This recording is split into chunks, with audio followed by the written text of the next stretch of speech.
Our third panelist is the founder of Girls Can Lead and Girls for Our Climate, Ms. Hansen D. Amano. And finally, we have Mr. Shadrach Ankra. He's a steering committee member of the Ghana IGF and the technical director of the Internet Society Ghana chapter. Please, with a round of applause, shall we welcome him? So over the next 45 minutes, they'll be discussing issues of connectivity and access to information in Ghana. Thank you. All right. Thank you very much for that introduction. And our topic is on issues of connectivity and access to information in Ghana. So that's what we are going to have a conversation around. So I would want us to first give an opening statement on the issues or general background, because people don't really understand what are even the causes or the indicators of the so-called connectivity and all that. So after we have that opening remarks, then maybe we can start the conversation. So maybe I'll start with Dolly. So just give us an overview on connectivity or the issues of connectivity. Thank you. Okay, thank you very much. I'm excited to be here. And even though I'm sitting here, I also hope that I get to learn a lot more from all the amazing people who are on the panel today. So I think that over the years, we have seen several deluge of talks about how a lot of people think that access to internet is a human right. As to whether we agree with that, I think we'll get that from this discussion as well. And I also think that one of the basic economic indicators probably as to why a lot of people are not getting access to internet and proper connectivity could be the cost of the internet. So we can delve into all of those factors. Thank you. Thank you very much. The topic said Ghana, but I'm not from Ghana. So I believe what affects Ghana affects other African countries. We are all brothers. So I was speaking in the African context. So just like one of our speakers quoted that the digital space is no more a luxury, it is a must. So either we like it or not, the digital age has come to stay. So we have to talk about access and availability. Thank you. Yes, thank you so much. Well, I come from the government sector, so I work with the service fund, the Universal Service Fund. So largely for us, connectivity really is the key issue. We have the mandate to be extending connectivity to rural and then unserved communities, the marginalized populations. And so essentially, what my perspectives might largely be connectivity in areas that the operators are not extending connectivity to.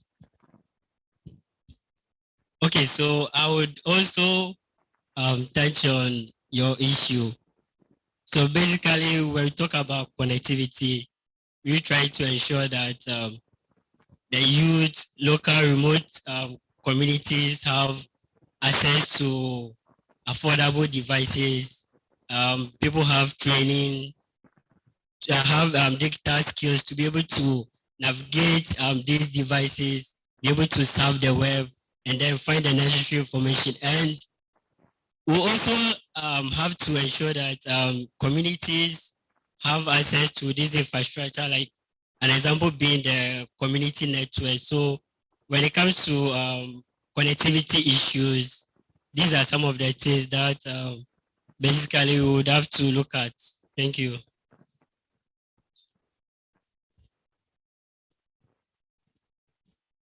Okay, that being said, I think that, okay, so we've all at least given a background of what the whole inclusion and all digital connectivity is about. But then I was reading a report and it said in 1995, I think, no, in 1995, Ghana, to be precise, I'll come to you, but I'm just trying to put this in context, was the first to go fully connected in sub-Saharan Africa. Do you think we are really fully connected in Ghana? I think I'll please, I want you from the government to speak on that. Do you think that information is true? Are we fully connected as a country? This is a very big elephant, fully connected. But I don't know what you also mean by fully connected. So I will also speak from my perspective of fully connected. Yes, fully connected as in connectivity data getting to the last mile. I don't know the source that you are referring to, but I doubt if that is correct. I mean, even the concept note attached to this invitation indicated that about 53% of connectivity is what we have presently. That is for the digital report 2022 February. But then where I cited the information from is access for affordable internet. Yes, but essentially that cannot be true. I mean, okay. Not all areas in the country are presently connected. And so, and the question you said, what? That is what they stated in the report. Yes. So do you think we are fully connected? No, we are not. We are not. And even especially, I mean, we have, I don't have the figure on top of my mind, but I guess that roughly about like 80% connectivity, especially. But now we have some emerging dynamics. We have challenges not only on the geographic ends, but also across the socio-demographic profile. So you may find connectivity. People might be within areas where there are connectivity, but they are unable to access. We are here talking about inclusive connectivity. How do we get people within communities where there are community and then they have barriers to access? So these are some of the issues that are emerging. I mean, persons with disabilities. How do we ensure that people who are visually impaired, people who have other forms of disability, how do we get all of them connected into the digital space so that they use all these digital resources that are available in Ghana today? I mean, in the next couple of years, if you don't have any access, if you don't have any skill and in using digital resources, you are not connected to any connectivity within where you reside. It will be very difficult for you to even stay within this country. I mean, passport today, you can only have access to passport when you have access to connectivity. You have the digital skills to do that. I mean, basic things like accessing your world's educational resource. All these things are being driven online now. And so digitalization has become a very critical thing for us. And it belongs on all of us now to make a conscious effort to be part of the revolution. Of course, I mean, the state might be providing the enabling environment for people to have access. Of course, that's what my entity does. I mean, we are mandated to get to the last mile. And in doing so also, I mean, we be providing infrastructure, at the same time also providing digital skills to unconnected and the marginalized populations. We also expect that people should also have that interest, gain that awareness, and gain skills and become part of the digital ecosystem. Thank you. That's time. Please, anyone want to speak on the same issue? Okay. Okay, so globally, we have about half of the world's population being unconnected, which includes even some developed countries. So when you take maybe Germany, for instance, there are some areas that, although they have the infrastructure, people are literate, but then there are some few areas over there that people are not connected. Some may be reasons due to maybe the person not willing to surf the internet. Some might be maybe the person doesn't have the skills or something. So globally, we have issues with connectivity. When we come to Ghana, for instance, with our remote or local communities, you will see that even some schools, they don't have the infrastructure. They don't have computer labs. They don't have even the teachers to even teach these students to use these ICT infrastructure, let alone to have telecommunication infrastructure. When we are talking about, let's say, the telecommunication mast, there is none over there, and there's no other means of maybe wireless connectivity. So these areas are not connected to the internet. They don't have the devices to also have the benefit that those in the urban areas are having access to. So this also brings to another issue of we trying to move to these remote areas and then have something like what we call community networks, where they're going to set up a few small networks to enable these communities to have access to voice or video content, to be able to even have information about what is going on in the world. So when we talk about connectivity, like the world, Ghana or the world having reached full connectivity, it's not, we have issues of accessibility and inclusion. These are not, data is not even that affordable for people to be able to buy data to use in areas that their level of income is very low. So when we talk about connectivity, we've not fully reached that stage. Thank you. Thank you very much. Okay, yeah, sure. You mentioned infrastructure and my antennas just went up. I just want to give you a scenario, just an example. I work with Paradigm Initiative. We carry out a live program. So we decided to take that program out. We have a center where they come in and we train them. But we decided to take that program to schools to meet those students, catch them young from school. So we went to the schools. They didn't, in fact, most of the schools we went to, in fact, we wanted to work with government schools. That was the initiative, but the government schools were not even cooperating. So we went to the private schools, no computer labs, nothing. So we decided to donate our computers. We decided to give them desktops, no place to keep the desktops. So this is a case of infrastructure. They have the opportunity, but some schools couldn't carry out because they didn't have where to keep. We are providing the computers. We are giving the facilitators. We are giving them the people we've trained. The students we've trained are going to those schools to train them. So we are not collecting anything from them. This training is strictly free, but you can't provide a place, a conducive environment to keep those computers. You cannot provide a source of power. So you see, when you talk about connectivity, like my colleague mentioned, we can't say we are fully connected because sometimes people are in the places where, in the urban, don't even go to the rural areas. People in the urban areas with full infrastructure, someone might just decide, I don't need this. I rather get food to eat. The African man. Thank you. Thank you very much. The conversation is getting interesting. Before I come to Mr. Asante, this is direct to you. I'll go to Dolly and come to you. I think it will be good for you to tell us what GIFEC is doing or what they have achieved so far. I mean, just give us an overview of that. So I'll come to you as you reflect on those points. So Dolly,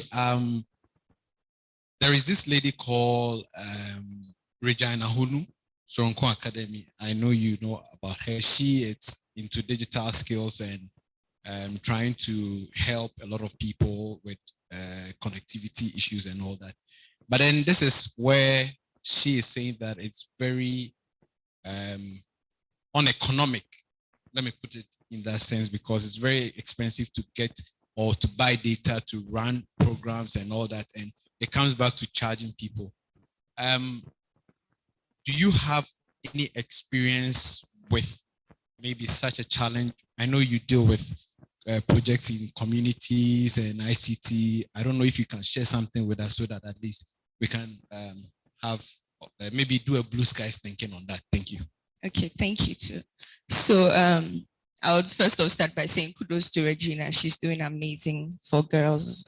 She's helping break a lot of the barriers that we are facing. So fast forward to when COVID started. You know, we do a lot of the projects by going to field, connecting with girls on the field level. So some people would say, so because it's COVID, you don't want to do any work, virtual is what's happening, let's do some projects, let's do some summits. We organized the summit for girls. Spoke to a couple of people that were willing to come on board and speak at the virtual summit somewhere, literally all over the world. So they would join us by Zoom or even virtually, like any form. The day of, it was supposed to be a 2-day event. Now, per the flyers that we sent out, the registration that we got, we were expecting about 150 to 60 girls. Impressive, right? On the day of the event, we had about 21. The second day, we had 15. Now, the 15 was the same people who came the first day, but some had dropped out for the second day. I was embarrassed because I not to say I boasted, but I trusted my girls that they were going to come to. So I think one thing we didn't do too was proper gender mainstreaming, because what we realized after the event was that most of these girls borrowed phones to be able to come online. For some of them who even had borrowed phones, they were relying on other people's data because they cannot afford that, right? Which means that there's still so many girls that if we want to reach out to virtually, it's a no-no, because they do not have access to affordable smartphones. Even if they do not have access to data. So yes, what I think we can do about that is, I don't know, are we going to share affordable smartphones? Even if we do that, how can we provide constant access to data for them to be able to use the smartphones that they have, right? So, I mean, all these things are issues that we would like to be looking at. Thank you. Thank you very much. And just as I quoted the data from the report, that same data said that over $1 trillion is lost just because of this gender gap that exists on, yes, bridging the gap and all that. So I think it's very important that we focus on how, or maybe innovative ways where we can bridge the gap, because the factors were 3, and economic factors, gender, and I think the last one was 3 factors. I think I jotted them here.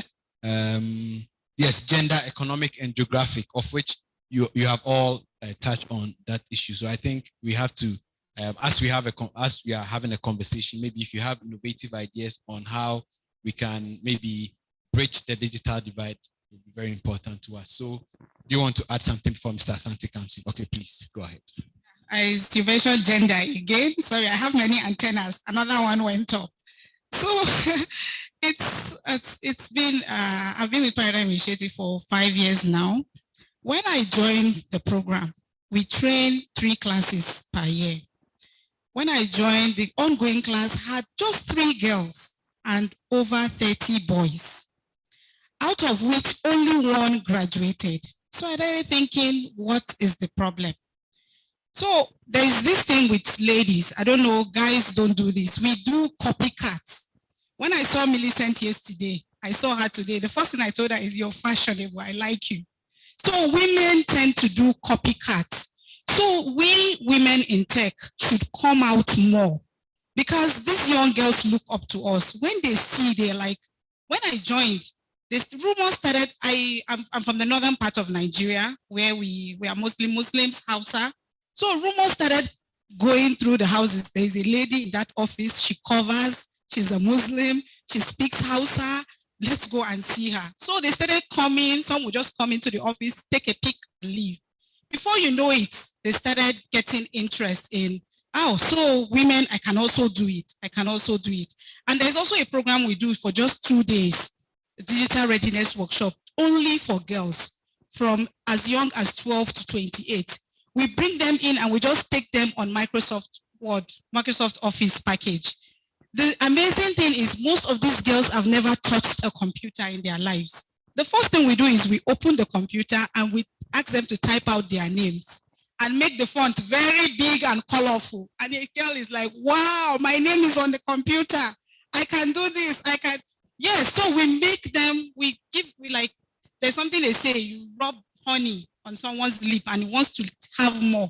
So we just give them a taste of what technology can do. And you find out they want to, please, can I know more? Can you believe in this 21st century, a girl refused to touch the computer. She said, computer is for boys. At home, they told her, don't play with boys. So computer is for boys. So we have to create more awareness if we really want to bridge the digital gap, gender gap in the digital space. Thank you. Awareness. Wow.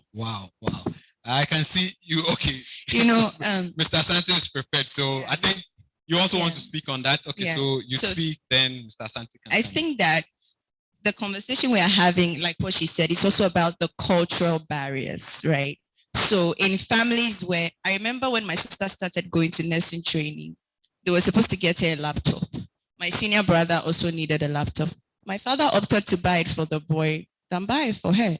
Not because he doesn't want what's best for her, you know, but because he also comes from a certain era and age where he obviously thinks that educating or providing all the opportunities that the boy needs could go a long way in helping him continue his lineage than giving it for the girl. I mean, now, of course, he is seeing reason and things such thing. But just to say that, so like she said, even with devices as simple as in some of the schools that we go to, girls, they won't touch the microphone.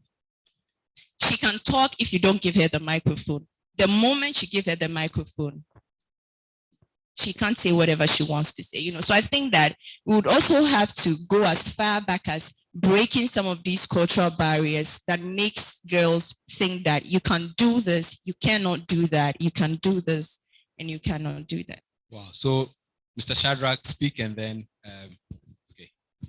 Okay, so what I would also add is nowadays you see a lot of coding hubs, coding clubs, coding academies being setting up in Accra here and maybe let's say some parts of Kumasi. But I sit down, ask myself, so like, why is these things not being done in rural places? Like, for example, where I attended school, a place in a rural community where you hardly find a stable network to access the internet. And these people are like, some of them are from very remote places. They have to travel some miles, come to the school. So why we not collaborate, set up some skills hub, so like we can have something like maybe a district ICT competition where maybe senior high schools who don't have ICT labs and those kind of ICT resources come together, learn from these hubs, and then there can be some kind of competition where girls and vulnerable youth will come together, learn about these skills, and be ready to be able to come to the community, have the skills to also engage in the community. So it's high time we collaborate with government and the other stakeholders to really focus on these vulnerable communities like my school, so that at the end we also see that girls are coming up from these schools being a telecommunication engineers, software developers, and other stuff. So this will really help ensure that we are bridging the gap, not only setting up coding hubs only in Accra and some other parts of the city where already there are a lot of devices for people to even be able to use the smartphone. I know how to use Facebook and others, but when you go to these remote places, these people don't even have their phone, let alone come to like know how to use Facebook or know these things. So it's very important that we focus also on these communities so that we will ensure that these communities also have these opportunities that we are having here in the cities or the urban centers. Thank you. Thank you very much. I think what I got from what you were saying is that it's very expedient to have skill hub or skills hub in various communities in the maybe rural areas. because the focus is more on the capital cities. I can say that for a fact because I've been to a lot of rural communities where you want to engage students, and it's like you see the gap between those in the so-called cities and then those in there. So I think it's very important we have those skills hub, and I think this skills hub should go to them, not for them to come to us. So maybe this is one of the innovative ways. So Mr. Asante, kindly tell us GIFEC, because I've read a lot, and I know Internet Society has also engaged GIFEC on a number of platforms where you share. So can you tell us what GIFEC is doing, or in terms of inclusion and connectivity and all that, if you can at least give us that overview. Thank you. Thank you. Yeah, thank you. Yes, GIFEC basically is the Universal Service Fund of Ghana. I believe that because we are all from the industry, we know what the Universal Service Fund is. And it was created actually by an Act of Parliament, and to extend connectivity to areas without connectivity, basically. So we've been in existence over the past decade, since 2000, a decade and a half, about 15 years now. And what we've been doing, I mean, quite a number of things. We've done quite a number of programs and projects across the country. I will just give a summary, because if I say I'm going to go into details of what we've done, we are not going to end now. But we've established what we call the public access centers, the community information centers. And these are centers in the rural communities. And so when he mentioned the establishment of skills hub, I just also activated my antenna, as Madam said. These are hubs that we've established in the district centers. The objective actually is to have a CIC in each constituency.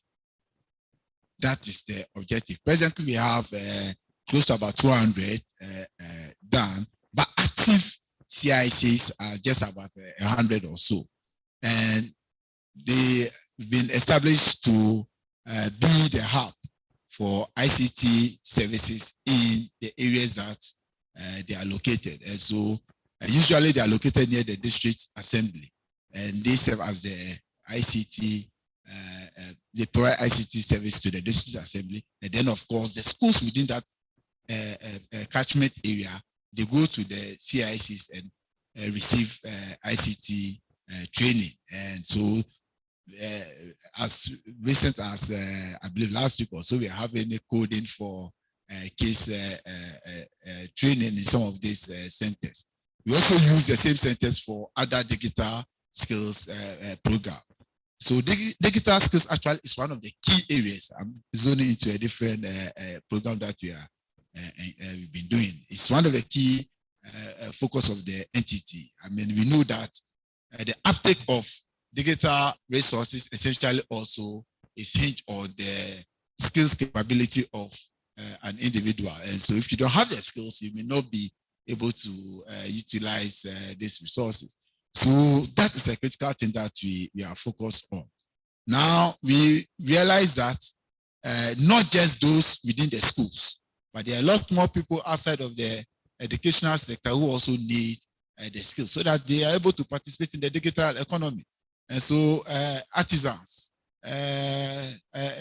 market women, these are people who we are engaging. We go through the various associations that they form, and then we bring them to the centers to offer basic ICT literacy skills training. We have a program with ITU and the Norwegian government, and where the objective is to train about 5,000 persons on various form of ICT skills. We've done about close to about 1,000, so it's a 3-year program, and we are going to deliver this by the end of 2023. We should have about 5,000 persons trained. So digital skills is one area that the USF is also focused on. Then let me also move to infrastructure. I mean, rural connectivity is, well, let me say, the flagship program that we are presently doing. About a year or so, we realized that through our research that we had this gap of about 2016. As of the time that we did that access gap study, about 2016, communities without any form of connectivity.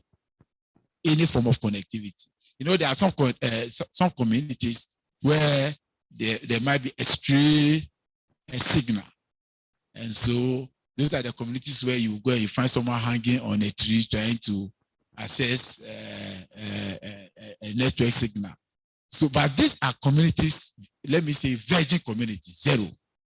And we counted about 2016 of them. And it's the focus of the entity in collaboration with the ministry and then a technology partner Huawei to deploy connectivity infrastructure in these areas. It's something that is being done under a project that we call the Ghana Rural Telephony project.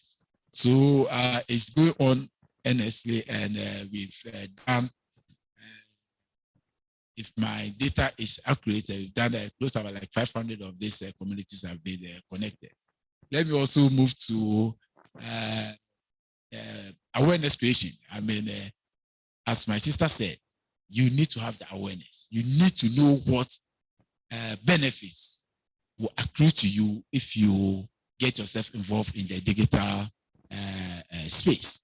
So there is one thing knowing, and then the other thing, of course, having the skills to access the resources. So a key plank of our activities, again, is to ensure that we conscientize people to aim at belonging to the ecosystem. And so we go to the rural communities, to our stakeholder engagements, community entry programs, to ensure that we do and we have this advocacy to bring people on board. People should have the knowledge that this is something that it's a must. It's not what you have choice. It's a must that you have to belong to the digital ecosystem. So there are quite a number of projects, but if you didn't, let me so just, for now, maybe yes, that's very. I think we should clap for they've really done an awesome job. Yeah. So we have 10 minutes to receive questions from our participant here, but then I want to specifically direct this question to you, and we are talking about inclusion or access. Now, some of the factors that exclude digital exclusion, some of the factors that I think it's language. For example, you made mention of Hausa. Do you think if we decolonize the web or the internet with our local languages, do you think it would fast track or leapfrog the number of people that go on the internet or have access to internet? Thank you very much. Yes, I think so, because Hausa is a very, very vast language. It's a very, very popular language. And of recent, we launched an app called the Cool app. It was by some Indians. So they launched it in Hausa. The former emir, although I'm not supposed to say the former emir, the 44th emir of Kano, Sunusi, is very popular. I think he has been advocating for the educational system generally to be in the Hausa language. Yeah, I think that would help a lot, because not even because they can't assimilate the English language, but the fear, sometimes the fear of English language. You find somebody who can speak, but just to say a few sentences in English. When I schooled in the North, I find you go 24 hours without speaking English with anyone. You're in the higher institution, but you just find out. So sometimes it's just the fear of the language sometimes. And to say the truth, English is not our mother tongue. So I think if that would be possible, we have a short film by Paradigm Initiative called Focus. We have to translate it into Hausa and Swahili and also French. So I think, yes, if we can have these materials in our local languages, that would help a lot. Very much. And just as you were speaking, I was looking at the backdrop that we have here, and Wikimedia Foundation is in there. And I know one of the things that they are doing is to translate articles into various languages for Ghana.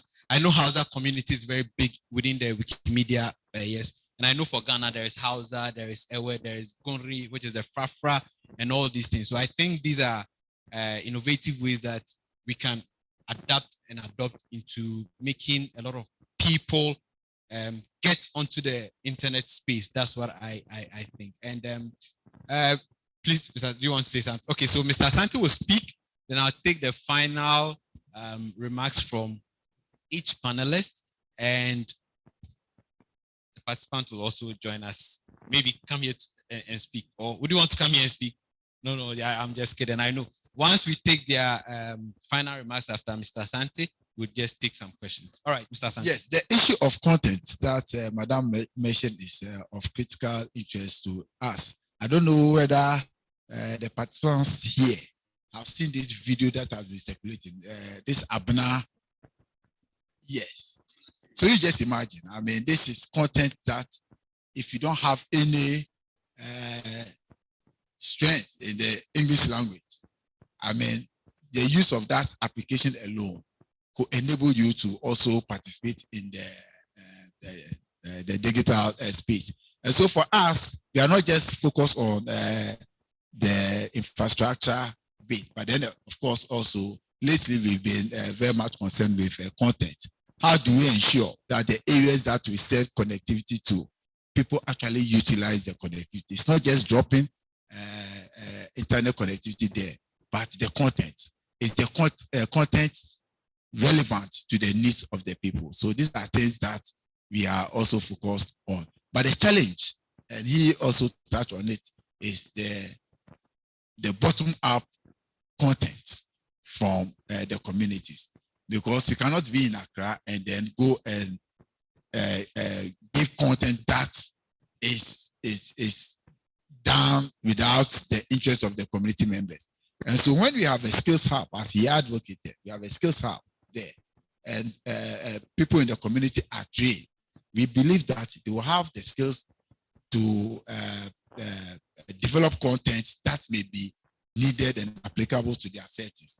And so it's one of the things that probably is a key takeaway from here as you go. How do you ensure that we turn our ICT house into appropriate skills hub for the development of such contents? Thank you. Okay, you also want to. Okay, I just want to add something little with the language issue, the content inclusion. So with ICANN, there's this what we call the IDNs, the internationalized domain names. Okay, where you have websites like domain names, okay, in some non like in a local language. So if you take Hausa, for instance, you can have maybe instead of maybe www.internetsociety.com, that would be translated into the local language. Okay, so in that case, if I am an Hausa speaker, I'll be able to understand that this is what the domain name means. Okay, and this content will also be on the website. So if I'm creating a website, there should be some kind of standards or requirements to ensure that this content is compatible with this domain name. So we have universal acceptance ambassadors, okay, across some countries. But in Ghana here, they are not.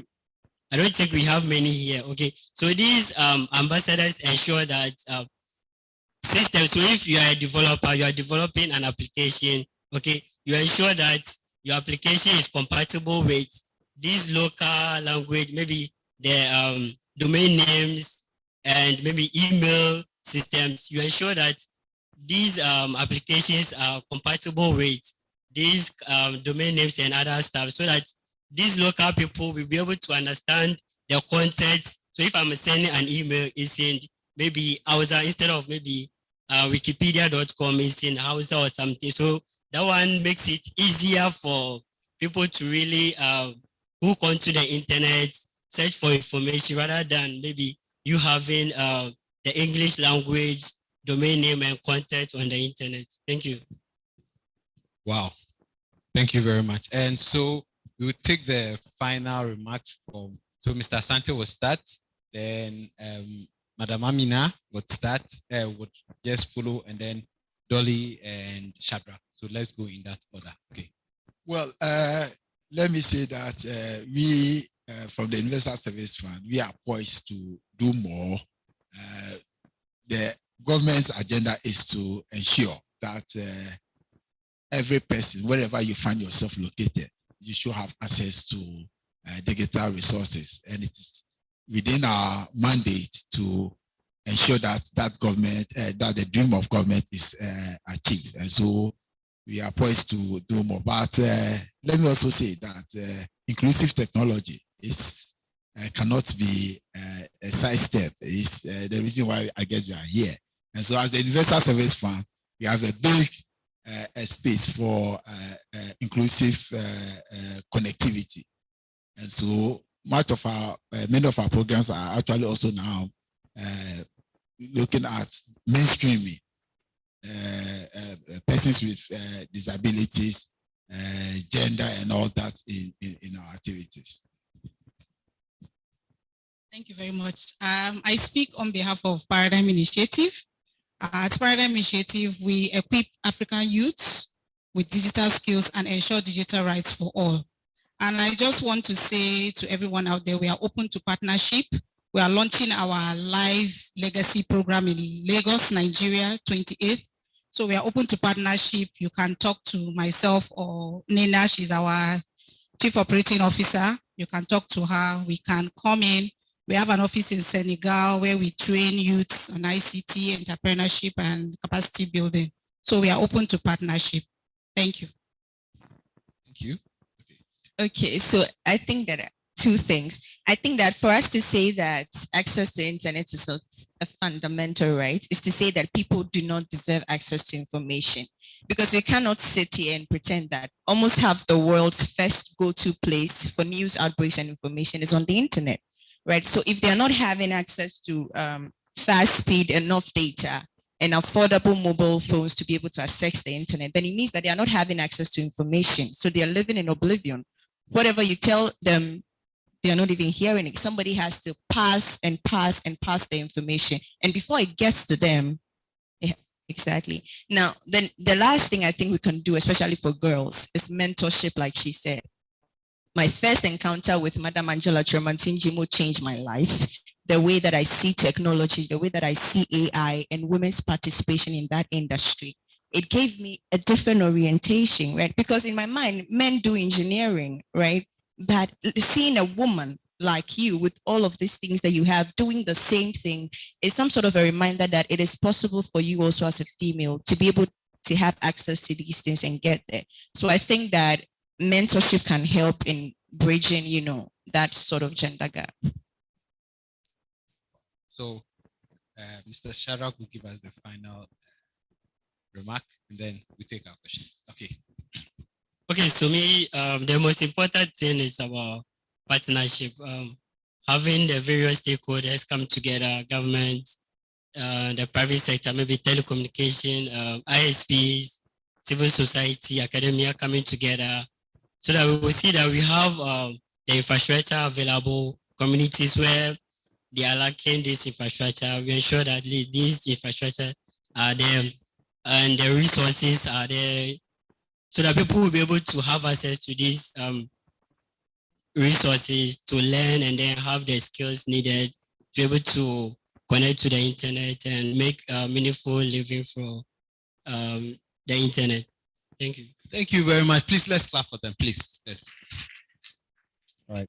Thank you very much. So we would accept questions now. Okay, so 1, 2, 2 going, 1. Okay, so we have 2 questions. Okay, 3. Okay, we have 3 questions now. Okay, so who has it? You give it to them. Okay. So your name and then your question, please. All right. My name is Stephen Echampo.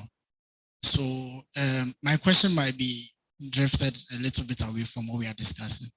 But in July 2021, I shot a documentary in collaboration with British Council on climate change.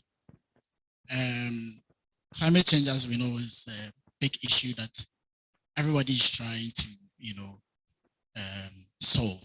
And I'm glad some of our panel members have background in climate change. And again, I'm glad we are talking about access to information. So my question is quite simple. What are we doing in the climate space as in Internet Society Paradigm Initiative? What are you guys doing in the climate space to, create awareness on climate change to the youth and then the country at large? Thank you.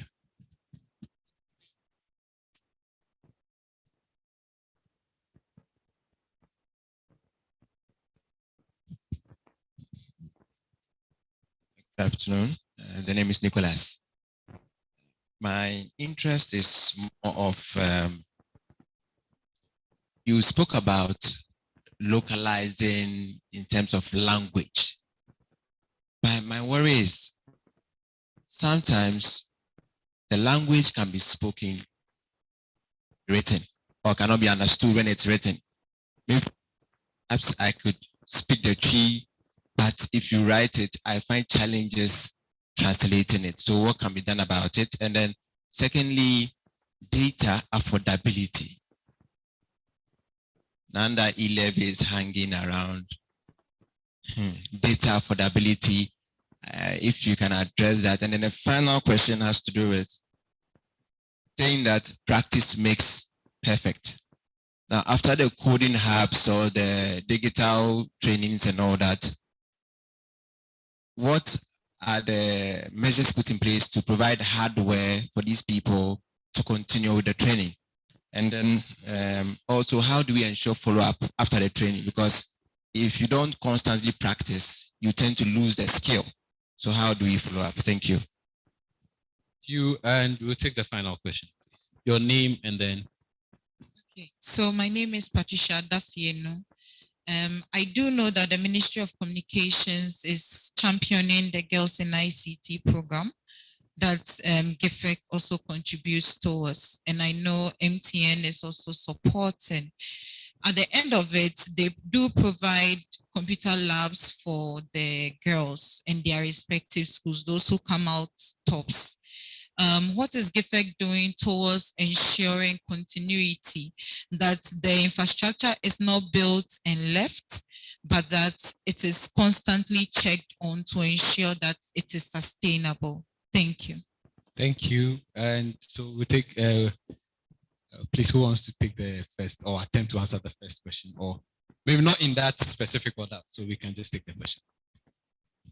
Okay, I would attempt your question. You asked about how we continue with how do we keep track of the trainees, of the people we have trained. Okay, we have a system in place. We started training, I think, 2016, am I correct, Nina? The live program started 2016. So I can assure you that we have records of all the people we have trained. After training them, we train them for 10 weeks. We give them a letter of completion and we allow them go, and they send in reports for 6 months, telling us what they are doing, how the skills they have acquired has helped them, and they send in a 10% remittance just to hold them accountable, just for them to tell us what they are doing and how they are using those skills. And there is a train the trainer in our contract. You must train 5 people after the training. Is it be it your neighbor's kids, your siblings, train 5 people. So by sending in those reports, we have everything about them. They are constantly with us. When opportunities come, we share with them. We have a database of their achievements, and we have many, they've done many things. So that's to answer your question on how we keep track on our trainees. Have I answered your question? Okay, what else? Let me leave some for, I wanted to touch on affordability, but. All right, sure. Okay, so I will try and touch on the climate and the infrastructure and the follow-up in some aspects. So with climate issues, with internet society or in the internet governance space, there are some communities being set up. For instance, we have the policy network on environment where issues related to the environment, climate is being discussed, and there are even sessions where people come together, those with knowledge in climate change, sustainable environment come together to discuss this issue. And an example is also e-waste. You know, when computers and other devices are being manufactured, some of these devices at the end turn out to be a waste, which sometimes pollute our environment. For example, the sea and other stuff. And some of these devices are also being burnt and the environment is being polluted. So there are some kind of communities that discuss these issues and find solutions to some of these issues. And so with the hardware and follow-up, so I think when skills hubs are being set up, for example, if you have a community network set up, with a community network, it provides the community with training, it provides the community with access to information, and also at times it provides the community with some kind of revenue.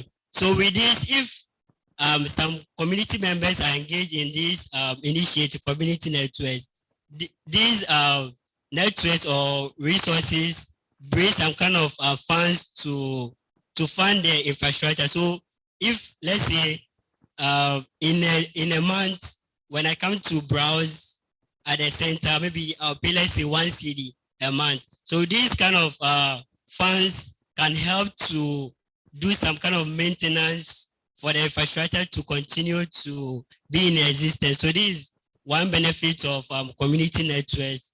Thank you. Okay, so I think there was a direct question to Kifek. Yes. Okay, so yeah. Yes, thank you so much, madam. We take sustainability very seriously. I mean, when we started the CICs, the first evaluation that we did, we realized that a lot of them were actually not self-sustaining. And so it became a major challenge for us. So we had to redesign the model. Now we did a lot of community involvement. The challenge was that we realized that the community didn't associate with the project. They saw it, it's just, we are seated out somewhere and then you come and then you just drop a center for us that we should use. So we needed now to engage them. So the model changed. We commenced all our activities with extensive stakeholder engagement to have the buy-in of the community members so that they now become the managers of the centers instead of we managing the centers from Accra. So that's one of the modifications that we've made to that project. Then again, with the Girls in ICT project, that is also a very brilliant project that is currently ongoing by led by the ministry with our support. The schools that become beneficiaries, we also realize that you cannot just give the schools a lab without any form of orientation. And so they also go through that same process of having the orientation and then the needed support, regular maintenance support, and then other support that could be given during the period to ensure that these centers become sustaining. Look, basic things like electricity. I mean, a mouse. You have a center that is probably valued about $20,000 in terms of the equipment, the data connectivity, and all that. But then you have a call from the school that, oh, we have a challenge with our mouse. And so you have to come from Accra and then go and fix it. So training, the school how will I call them? The center managers are also trained to ensure that they can do basic troubleshooting. So it's a whole package that has been redesigned to ensure that sustainability becomes very critical in our projects. That is the bane of ICT deployments over the period. We deploy and we realize that the projects 1 year down the line are not sustainable. You go to rural communities, you realize that, oh, you have this mast here, and then they've stolen the batteries. Wow. We started using batteries because we realized that sourcing electricity from the grid is expensive. The community couldn't afford it. So then let's go by way of solar. Now we go through solar with batteries, then the community people are stealing the batteries. So these are some of the challenges that we are confronted with. But we are addressing these issues by way of engagement, community engagement. The owners, if I say owner, yes, of course, they are the owners. So they should take charge of the project. So now, with the new model, there are times you might be in the office and then you have a call that, oh, we saw this person come close to the base station. Is he a staff of DFEC? You know, so that awareness has been created, and we believe that we'll be able to monitor the project and see where there's a need for us to do modification. We might do, but we take sustainability very, very seriously. Yes. Thank you very much, Mr. Let me just add, okay, sure. Yes, he mentioned also our e-waste regarding the computers. We've also identified that as a challenge. Now, that, I mean, if you go to areas like Agbogboshe and all that, it's become the center of e-waste, I believe, even globally.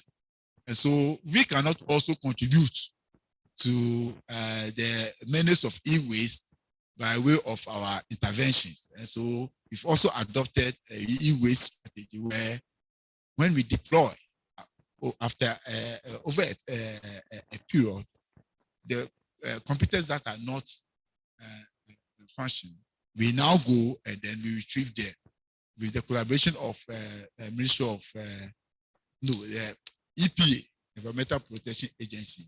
We dispose them of in a manner that is consistent with the EPA regulation. So we've also adopted this e-waste strategy to ensure that we don't adapt to the e-waste menace in the country. Thank you very much for your wonderful thoughts. And I would personally want to thank you, Mr. Shadrach, Mr. Asante, Madam Amina, and then Ms. Dolly for giving us your time and then to share with us. Thank you very much. I think you will take a picture, right? Okay, sure.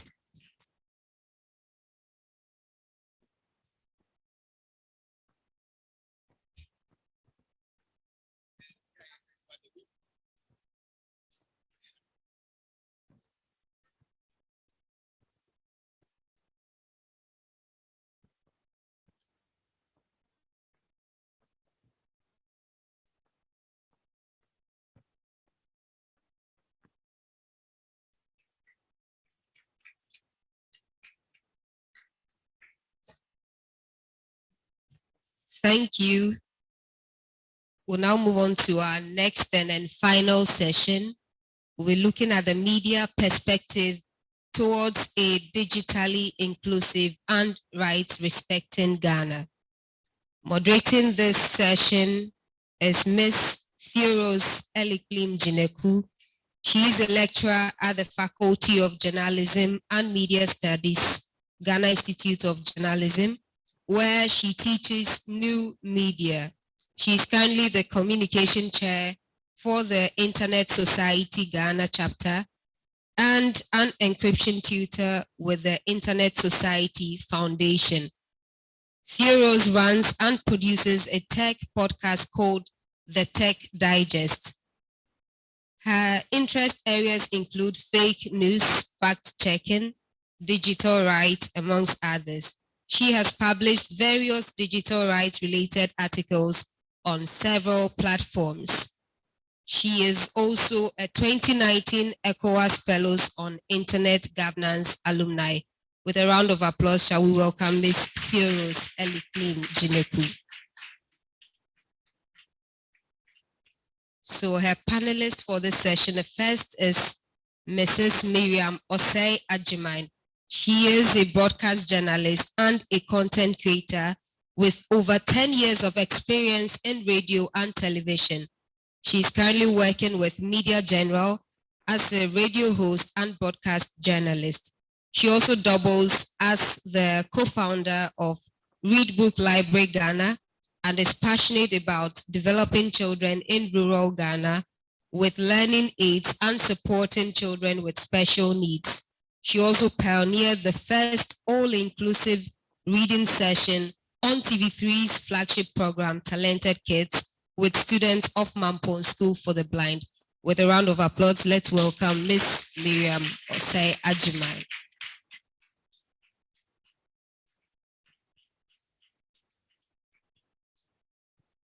The second panelist is Mr. Lukman Adams. He is a digital rights advocate and researcher. Lukman has considerable experience in working as a research assistant in areas including digital rights and journalism. So with a round of applause, let's also welcome Mr. Lukman.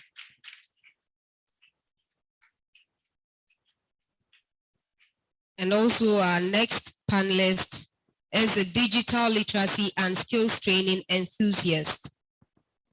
He is an IT coordinator in Laboni SHS and a member of the Internet Society Ghana chapter.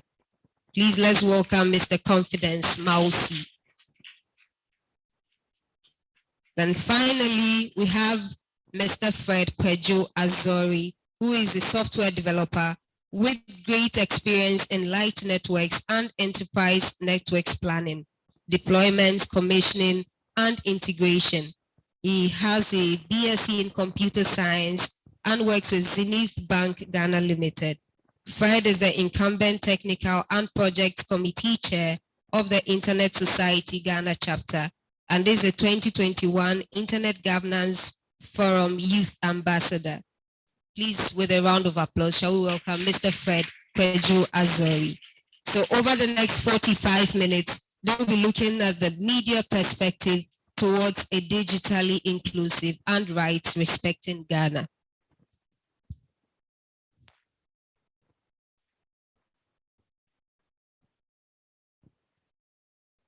Hello. Hello.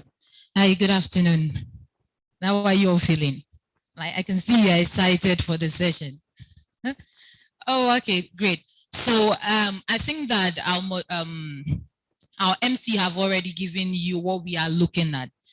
Since yesterday and this morning, we had heard extensively on issues from data protection to issues concerning people with PW, people and other things. But this time around, we would want to focus more on the media aspect. So we are going to go into a bit of journalism. We are going to go into a bit of how technology could help do that.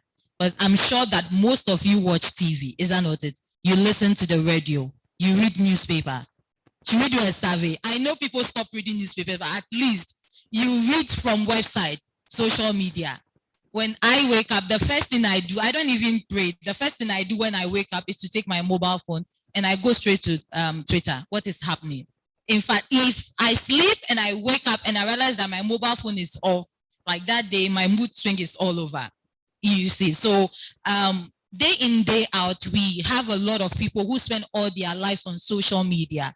And when the discussion on data protection was being done, there was a lot of things that I picked from that when you go to people's profile, even me, who seems to be within the space and things that I know, when you take my profile and everything that I share within a week, you would virtually know where I've been the whole week, what I do, what I love, you know everything.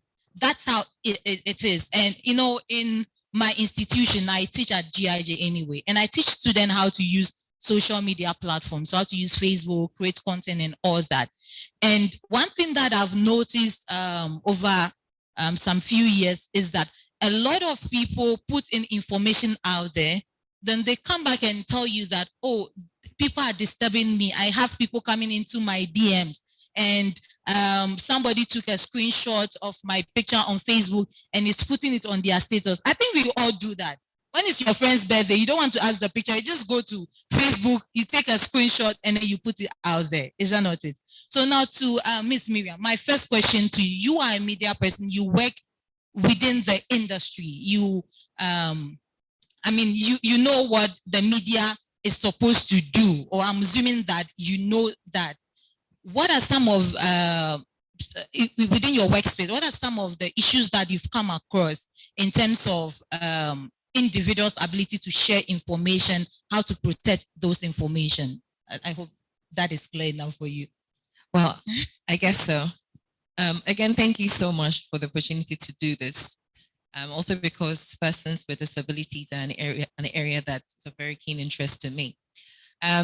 I think that even though almost everybody here has a TV set or a radio set, social media happens to be that child that we can never, do without. When it comes to information sharing, in as much as we want to believe that every important information is shared, it really comes down to what is relevant to the individual. So you may be on a web page and unless it's information that you think that the public should know, you really decide if you want to share information or not. Unfortunately, whether we like it or not, bad news or terrible news or things that stir up emotions happen to get a lot of the shares. So there's really no hard or fast rule about what information is shared. If it's something that affects our livelihoods or survival largely, and for instance, touch wood, if there was going to be an internet shutdown and I had that information, and I could put it out and you saw it on my status, I don't even have to ask you. You will immediately share it. So I think it comes down to individual, even though there are instances where certain informations you don't, is of public interest and you share it. So again, to you, do you think that as a media person, in terms of how information spread faster, right? Do you think that you putting on the veil of a journalist make it easier for people to share information that are coming from you? Right. So because if anybody, if somebody, let's say if Lukman shares an information, people won't believe it, but we know you work at TV, we see you on the screen all the time. We assume in quotes that you should post the right thing. So do you think as a media person or somebody who works within the space, you seems to create? Absolutely. I mean, when you're a journalist or you work with a media house, you inherit certain level of credibility or loyalty. And especially if you come from a media house that is very credible, like Media General, I couldn't help but to do that.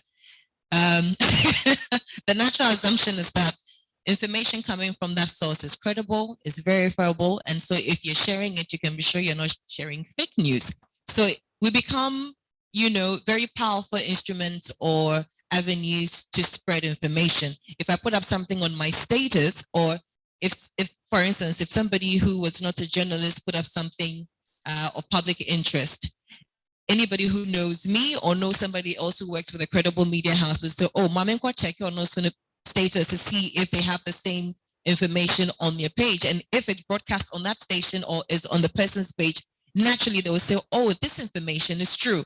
So, I mean, our job is such that we are assumed, and I use the word assume because I don't want to place us in a place where we are perfect. Sometimes we get it wrong. And when we do, we make amends quickly. But naturally, when you are somebody who works around information, the first assumption when somebody sees a thing on your page on social media is that, oh, this must be true or this must be credible. Thank you. So I like the fact that you put assumption in quotation, because just last 2 weeks, I've been in 5 different regions doing research on how journalists spread misinformation. And the focus was how they spread misinformation on the about the COVID. And it will surprise you that the people actually sharing it are not the individuals, they are the journalists. So I'm really happy. And of course, they gave so many reasons why they do, but it just built up onto the point that you did make that it's assumed that because you are in the media space, okay, or it's also assumed that because we talk about internet issues, you are seen to be an expert on that. Now I'll move to confidence. You've done a lot of work within misinformation space. In fact, you call yourself a digital literacy trainer. Now, what is your take on issues of misinformation and platforms? All right, thank you very much, Sarah. So going back to the terminology, misinformation, that's just a mistake in information. So someone makes a mistake in information. For example, someone wants to tell us, I saw classmates in Holiday Inn. Now, there is a misinformation and the person says we are in Kimpiski or something like that. That's an honest mistake. Now, with that issue, what happens is that a lot of people are wanting to share everything that they see. And as she said, information is that, brings about fear, anger, agitation, things that are bad. People try to share that often. But the truth of the matter is, I don't think it is them because we have not been told what to do. For example, we came to meet the new media. Most of us were born before the new media and were born to meet the media, right? So the old media was them. Now, in the past, I am sure we all told and then we were taught how to cross roads. So you look left, look right, and then go straight and then you cross. We were told how to set the burner in the kitchen so that you don't burn the house. I mean, there has never been any training on the new media. People wouldn't put their children there and tell them, hey, this is what you have to do on social media. This is what makes sense. I mean, there hasn't been a lot of media literacy in that space. So people are trying to tell us what they are doing and what they are doing at a point in time. But the truth here is social media in that sense, because now everyone is a news creator and then not the media people alone are creating the news. People who have their smartphones are creating their news too. But the people who are creating the platforms, we are not paying for the platform. So the platforms in turn are using us. So in tech, we say, if you're not buying the product, you are the product yourself. So we are the product, and then they are wanting to make their money. So whatever thing that will generate traffic, that's what they are wanting to have. So if there are news around fears, harm, and etc., they tend to make sure people see that news often. So you see that news often, okay, the man of God's son is dead. So you see, and then people will try to be shared. When there are good news, he has given birth, no one talks about this and it's not going anywhere. Now with that algorithm, so people will try to share. There's lots of traffic generation and etc. But if we are taught that sharing is not always caring, and then C is not always believing, and then the training around pause, think about it, fast check is always done, we would have to maybe put some ethics around what we do in the media space, and then maybe yes. All right, thank you. So I'm moving on to Fred. Let me even ask from here, is there some sort of software's development, right? Especially that are targeted towards marginalized group. We all know that BW, women, children. Is there any applications or softwares that we are aware of that are developed towards curbing issues of misinformation, training people in digital literacy spaces? All right, thank you very much. Yeah, so first of all, I think I would want to go to the fact that digital inclusion, it's something that is very essential. And when we talk about digital inclusion in itself, we are referring to everyone being able to get some form of literacy in digital spaces when it comes to technology and all the other aspects of it. Now, you and I who are here and those who will be watching us later or those who are watching us anywhere are actually the media people now, because we spread more information. We talk about a lot of things to a lot of people, and then people believe their peers. And so if I tell you something, you believe me and you take it as a more genuine information rather than you going to read it from a website, from a media house and all those kind of stuff. And so that is how advertisements of products are patronized by peers when somebody goes to buy fufu outside there and comes to tell you, I bought a fufu from this shop or this chop bar. When you go there, you know that you are going with the confidence that food is going to be nice and tasty. So coming back to the software industry or the technology industry, a lot of giant companies are out there. When we talk about Meta, we talk about Alphabet, that is Google, we talk about Apple, and then Amazon. All these giant companies are putting in place measures to filter content that are posted on their platforms, being it their website, their blog, social media platforms that you and I have. We take, for example, Facebook, because of the various lawsuits that were filed against them, they had to take very stringent measures to ensure that most of their content are filtered in a way that would protect the company's image. And they had to go through that struggle for a long time before they finally had to get a different umbrella for it. And with the advent of the AI and machine learning and all the other technologies that are out there, a lot of companies are making it much more easier and also introducing ways of training those that are marginalized, that is, those that do not have enough access to technological devices to be able to have access to some of these digital content and create content as well. Let me borrow something small from the past session. So they talked about universal acceptance, and they talked about how we are going to get the internet and technologies accessible by everyone. And when we are looking at this context, the major thing that comes to mind is how we are going to use computers to access these services or technological advancements that are coming. But the mobile phone, be it the feature phone or the smartphone, all of these devices are adding up to the content creation that we do.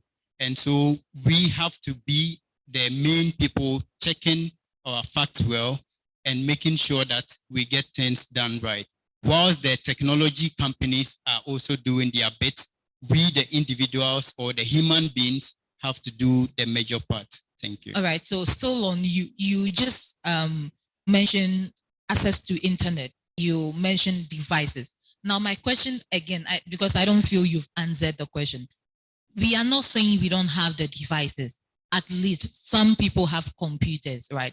The question is, can they use the computers?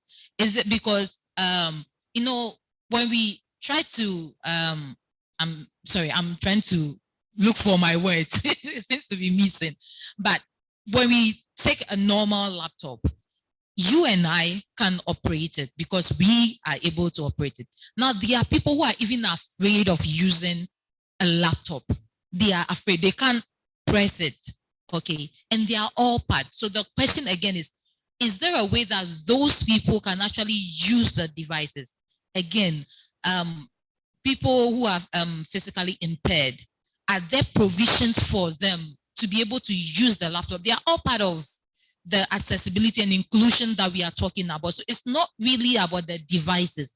Are the devices easier to use? For example, if you take a MacBook, how many people can use a MacBook? So if Meta comes right now and is giving everybody a MacBook, you can use, we can use, whatever. But even some educated people, I beg your pardon, they still cannot use MacBook because of how complicated it is. So that's what I'm asking.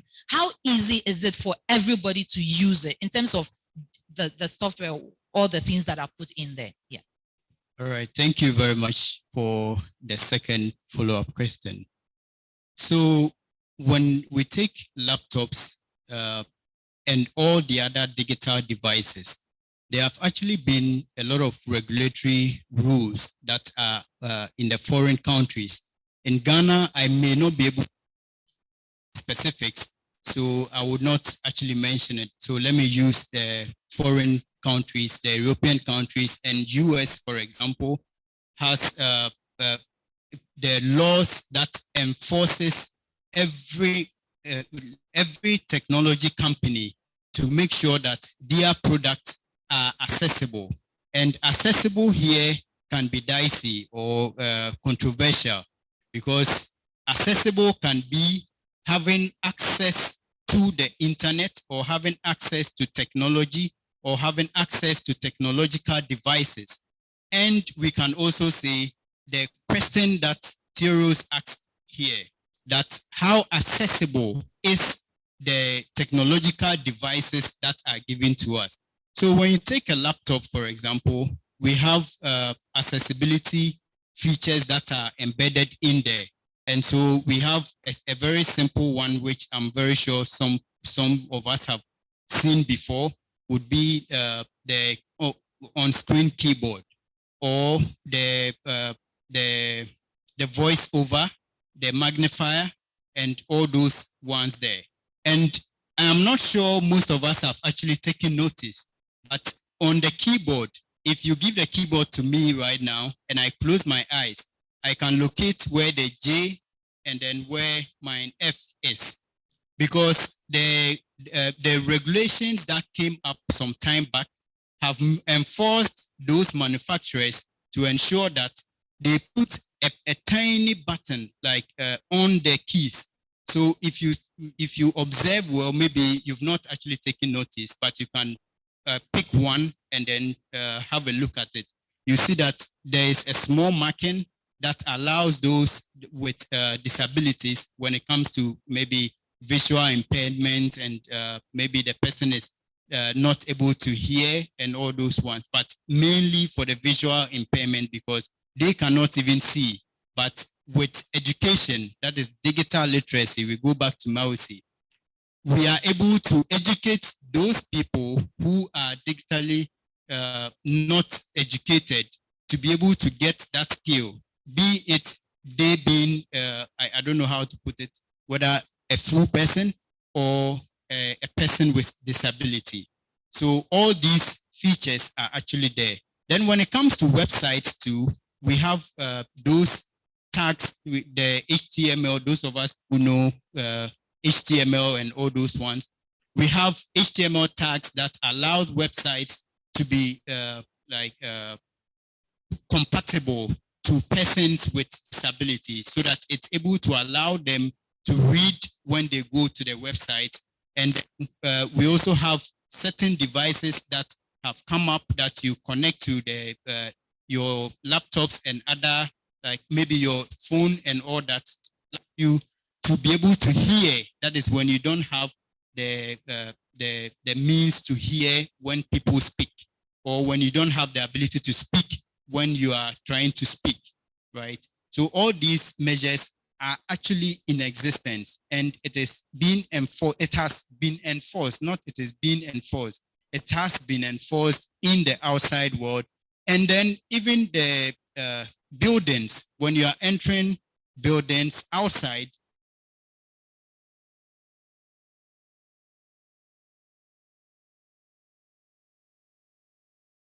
they've enforced access and buildings to make sure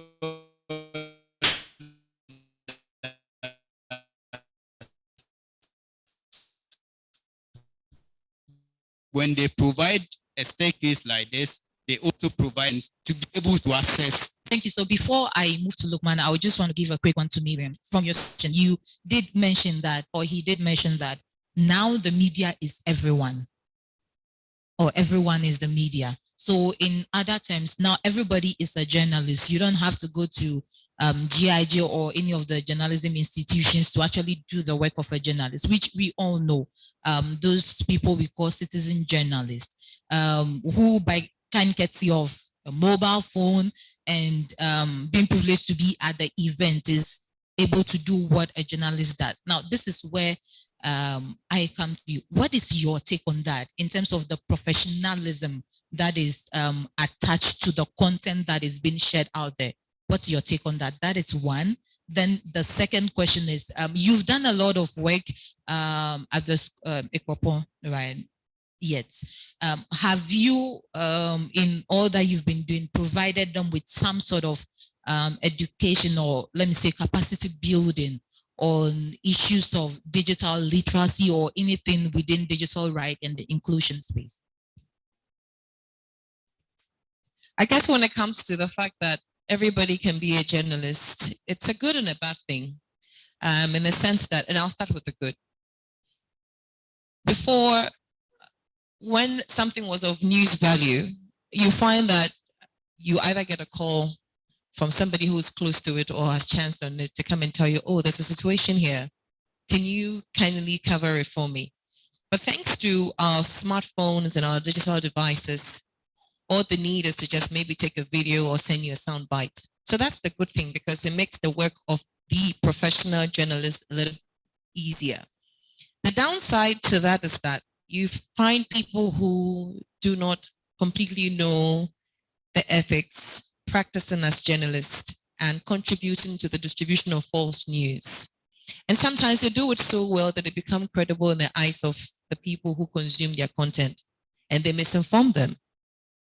But I think that overall, anybody who's looking for credible information would always want to check with a credible source eventually, so that if Mr. A is the one who is a citizen journalist and is known for putting up certain content, anybody who genuinely wants credible content, after they see something on journal or whoever, Mr. A's page or blog, will want to now check with a credible media house to see if it's true. And if it's false news, they decide for themselves not to use it. And then your second question has to do with whether we've done some digital literacy. I think that for the past maybe 7 years, if you're a TV3 viewer, you'd notice that TV3 has done a lot of work to do with persons with disability. And if that comes under the gender equality and social inclusion projects that we have been running for close to 10 years now. I'm sure that a lot of us remember programs like Mission, which is a major feature on News 360. And thanks to that program, we were able to reach out to a lot of people with disabilities in different parts of the country. As well, we've had town hall meetings. And one of the beauties of these projects is that persons with disabilities, until these programs started on TV and the town hall, they didn't even know that the District Assembly Common Fund has provision for them. Yes. So you go to communities and you find persons with disability who are impoverished, and you're not sure, nobody's giving them attention because, you know, in our communities, there's our own culture, stereotyping and all of that, marginalize them even further. So through the town hall meeting, we were able to, for instance, help persons living with disabilities to benefit from the fund and start a livelihood. I think at the time we even started this project, correct me if I'm wrong, but it was the common fund was contributing 2% of the fund. But through, you know, our town hall meetings and the programs we're doing on TV, we supported the voice to increasing it. And I think now it stands at about 3%. So you see, when it comes to, you know, the literacy or the literary work, I think the media is doing a lot, because you talk about softwares and hardwares that give access to people with, you know, disabilities and all of that. If you don't have the platform to create their awareness, they would never know. And even though there's so much room to do more, I think that rather we should acknowledge the efforts that the media in Ghana is making, and then, you know, encourage them to do more. You have a program like the Ability Show. I'm sure you know about the Ability Show. Fantastic program where it is completely centered around the people that need, you know, that platform, that's persons with disability. And what that program will do is to disabuse your mind that if somebody has a disability, they cannot do A, B, or C. I take also talented kids. In the past, we had featured, you know, contestants with visual impairments. And one of the things I did when I had the opportunity to host talented kids was that, for me, children is like, you know, children are like the foundation of our lives. Whatever you give a child, they happen to grow with it. The same way, if we're to go around and pass the microphone and ask us, do you remember your nursery rhyme? You will remember a thing or two. So the foundation is very, very important. And so when I was given a chance to host talented kids, I realized that even though every now and then we'd have a contestant who has a physical disability, I felt we needed to do more. And that's why I introduced a reading session where I took the trouble to find a book that was already in Braille and bring students from, Ikropon to join us and have that session. And the feedback was amazing. So the media, and I speak for TV3, is doing so much. And it's not just because I work there, but the evidence is there to see. My colleague Portia left us just a while ago because she has to go back to the station. But I think the last BEC examination, there was a student with cerebral palsy who had a hard time trying to even, write her name and answer questions and all of that. And unfortunately, she's going to be graded as though, she was a regular student. So through TV3, we wrote a story about her. She got national attention. I think the Office of the President came through to the point that we followed up even to WIAC to ensure that she's not marked with the same marking scheme as a regular student. There was another story of a boy who was autistic, but very talented. But for that report, wouldn't have received the support they received from MTN to have, computers, to have a laptop, and now he's coding. So the media is doing a lot. And the advocacy around public persons with disability can never be achieved if the media is not, a pivot in all of this. There's so much that we need in a digital space. But I think before, we cannot do without a digital space. But whatever we're doing now, we should continue to create the awareness. And then as we go along, change the narrative and say, you know what?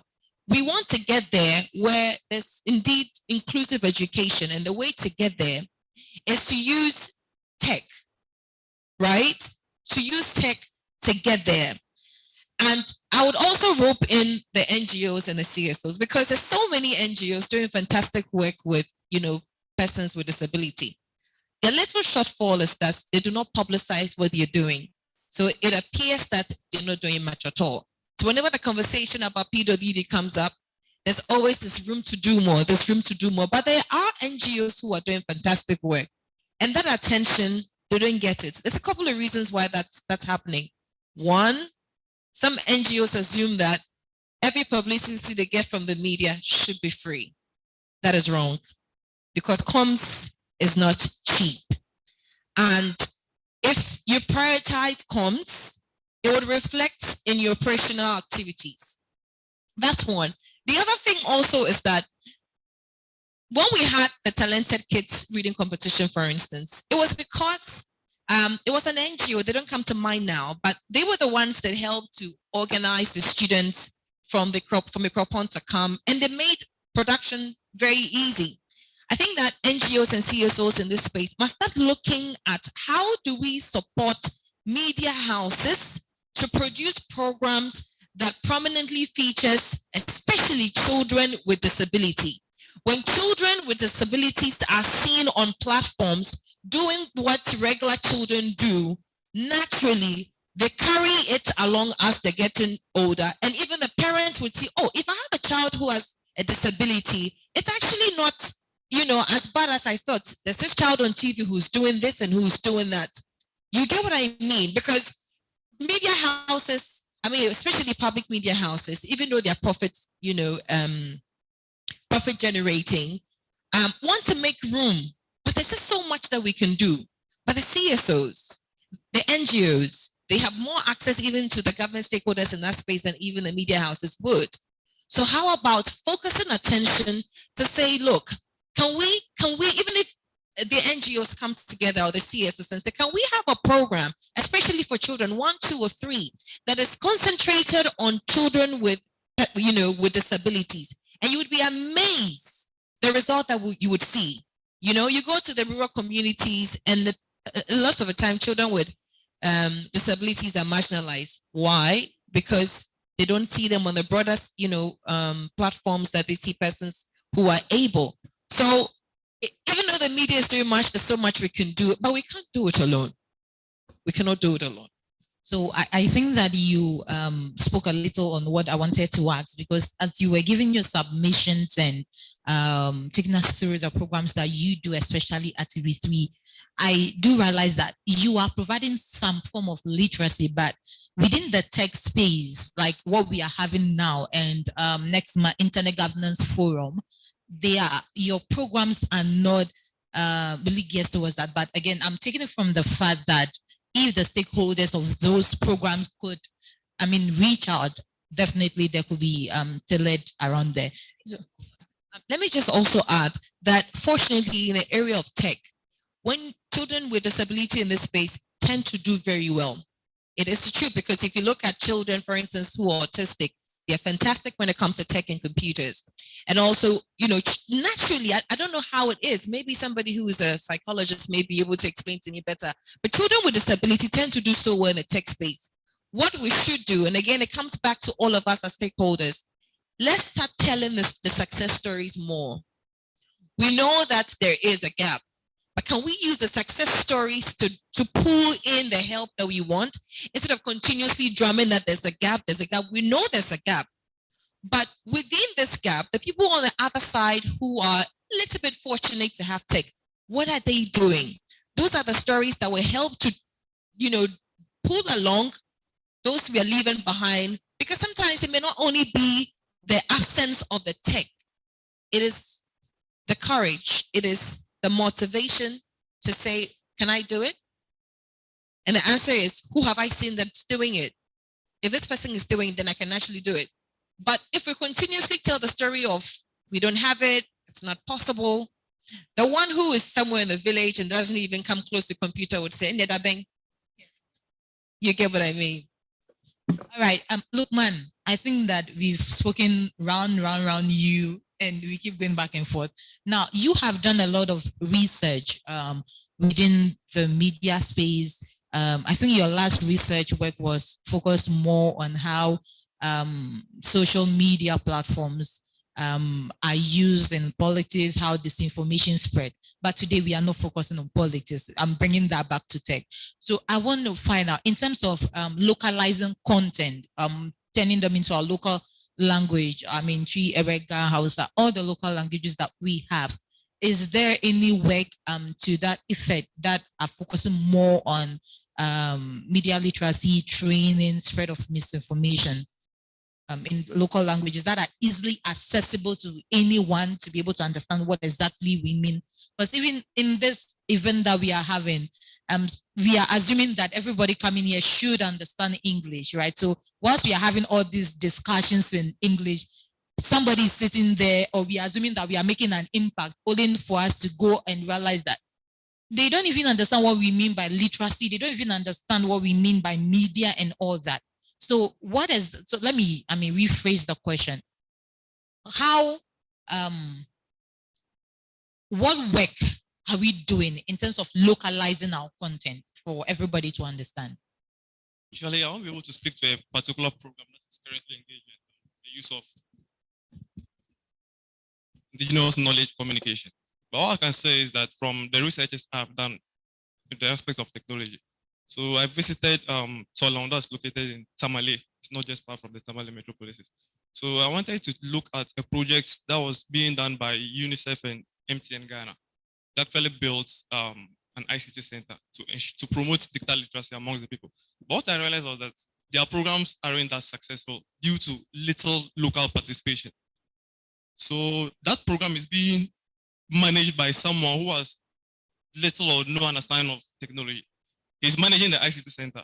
And the reason was that when UNICEF Ghana and MTN came, they didn't do anything like indigenous knowledge communication. So what is being managed by an individual who used to be an aide to the chief.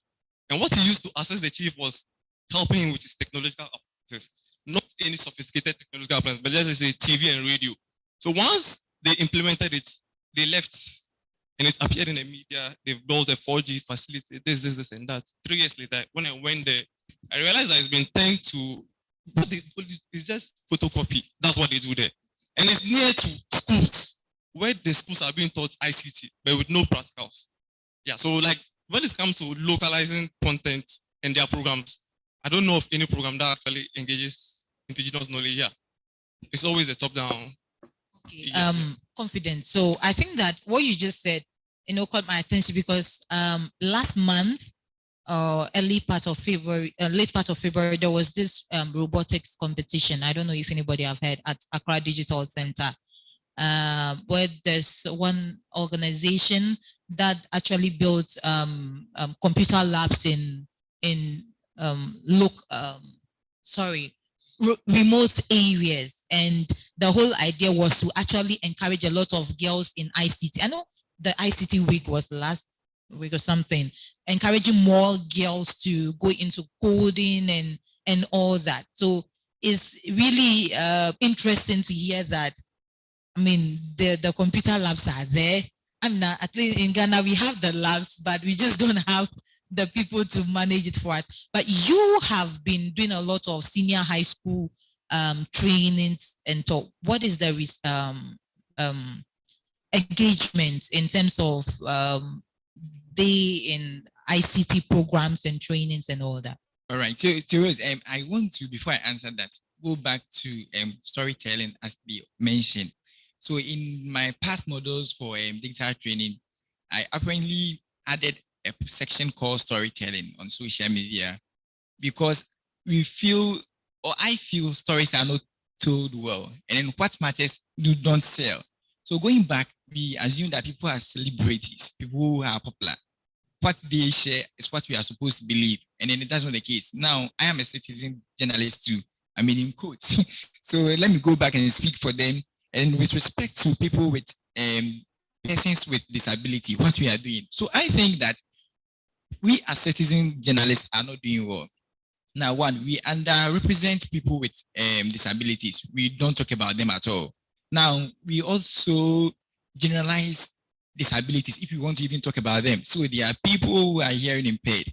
There are people who are visually impaired, and etc., etc. But you will just come up and say people with disabilities if you are telling a story on that effect.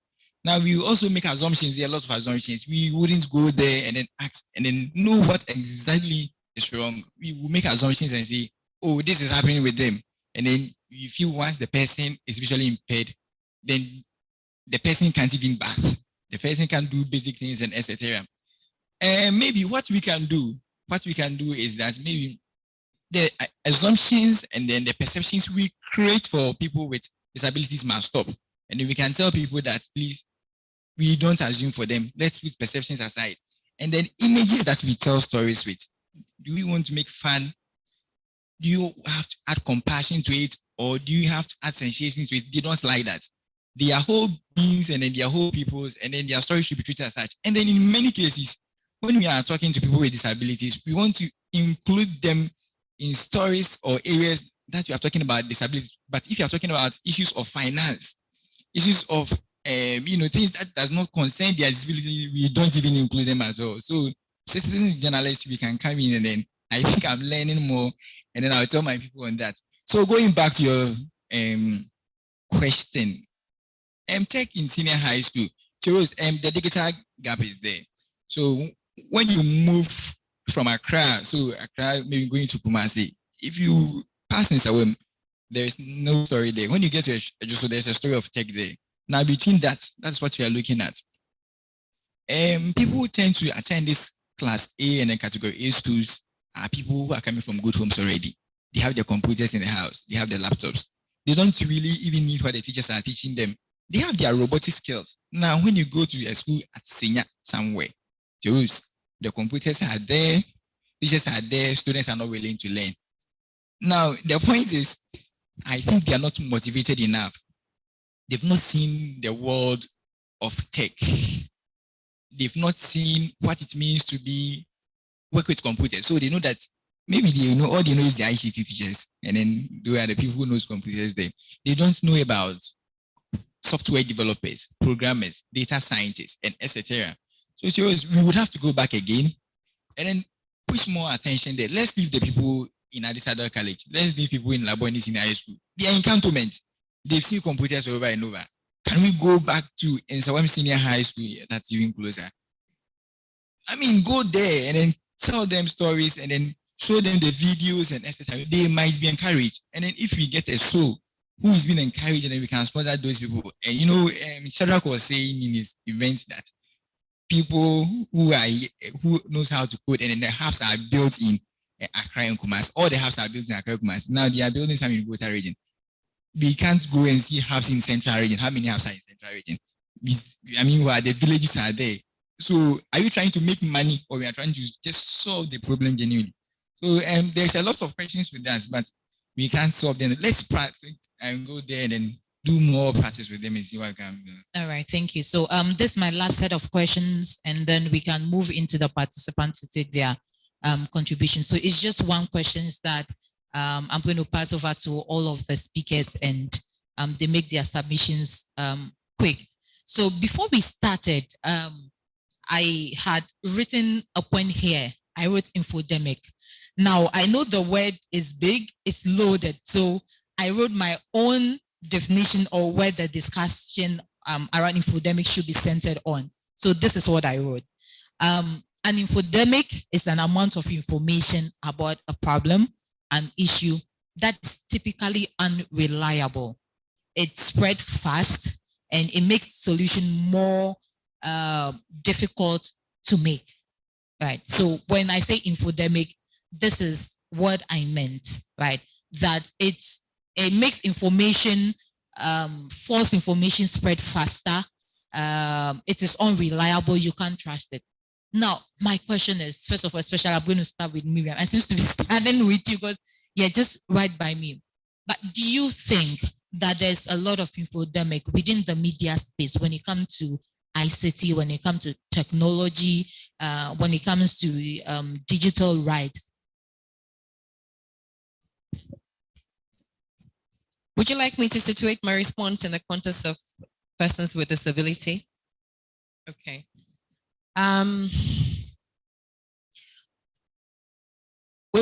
We want to believe that whether it's the telcos or the platforms that we rely on are doing the best they can to check infodemic or information that we can verify. The truth of the matter is, and I'm going to say this, please don't take it personal, but because we have a lot of citizen journalists, this is not a fight that we can win because he will do his work right. But there's so many citizen journalists out there who do not care because all they want is their likes, their follows, and they want their blue tick. So, so it's, but having said that, we can also give up on the fight. We will win some, we will lose some, but the risk of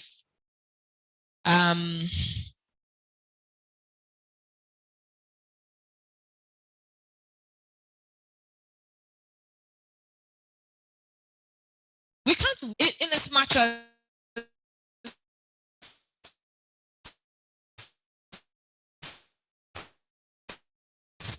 Facebook and the Twitters and the rest would like to have, you make a course when somebody posts false information, persons with disabilities, there's a fear there because, like, you know, my confidence said, if a citizen journalist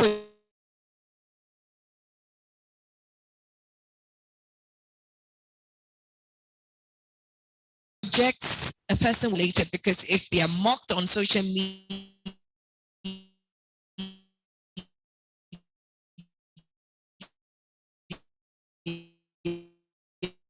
they're mocked in the society, they don't, you know, an item of mockery. And it's a fight that all of us must be involved in.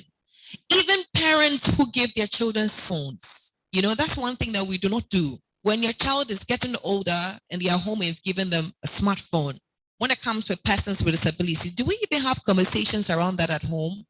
You may not have a child with disability at home, but maybe in the neighborhood, there's a child with disability. Your child goes to school and there's a colleague with disability. What do we tell them? Because what we tell them is important. When they go on the tech platforms and they see a person with disability projected in a different light, they would remember what mommy had told them. And just because somebody cannot see doesn't mean they cannot read and understand and become educated, you know? So it's not, it's something that goes beyond the media space. It's something, false information has made all of us advocates of ensuring that there's nothing but credible information. You may choose to say, I do not care, but it'll come back to hurt you. Some way, somehow, it will come back to hurt you. Do you get what I mean? I mean, imagine that we're in a society where somebody who has a disability is deemed irresponsible, or I'm just saying, for the purpose of this conversation, or put in a bad light. When something untoward happens in the environment, who do you think they start pointing fingers at first? Exactly.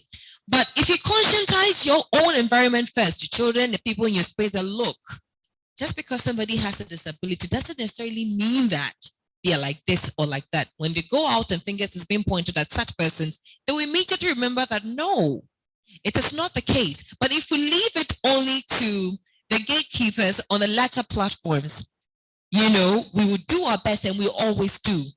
But again, the responsibility comes back to our doorstep, each and every one of us. Thank you. Well, I think infodemic is made possible due to advancements in technology. So we create and share information. And this is as a result of like both digital journalists and journalists in particular. They are quick to create information, and we, the audience, are also quick to share. So with those who are quick to create, I can say they have a reason. They need to attract advertisements. But how about we, the citizens? Why are we always quick to share without doing fact checking? And also, she said something about children being the foundation for lives. Kids in primary have access to technology. They share a whole lot of information. Before I came, I told a friend who teaches ICT at the business school. He shared their curriculum with me. It's no different. It's still what is hardware, what is software. Issues of digital literacy, they need to be told at early as basic levels. We are witnessing issues of cyberbullying by adults. Imagine if he or she, as a kid, knew the effects of cyberbullying or knew the effects of creating and sharing misinformation. He or she will be able to engage in all sorts of this. So I think we should promote digital citizenship. They can create and share their information, all right, but in a democracy where we have citizens who are enlightened, fake news won't trend. You will read it and you disregard it, and you even share and let people know that this is fake news. And also the tech giants, Facebook, they all have policies, but their policies, I can say, is disadvantaging Africa. So they have conducted third-party fact-checking organizations like PolitiFact. During their elections, anything Trump said or any other contender, they will fact-check and flag. But when it came to Africa, we've witnessed several elections. Facebook, Twitter, they didn't conduct any fact-checking organization to do what. So our Mohammeds and photos were having a field day. So I think what they are doing is Africa, we also need to set up, also need to do more in terms of fact-checking. All right, so Theo's infodemic. So in the past, I have gone back to review a model called digital ethic or digital ethics. Now we need to add morals to technology. We can't take that away because we have technology. So what is right should be right, and then what should be wrong should be wrong. And in that sense, we have to create what we call family digital trust. Now, as family, we train people in social manner that if someone sees you, the person knows that you're coming from this family. Now, with technology, it should be so. Now, what parents believe in technology and they think it's positive, they should tell their kids.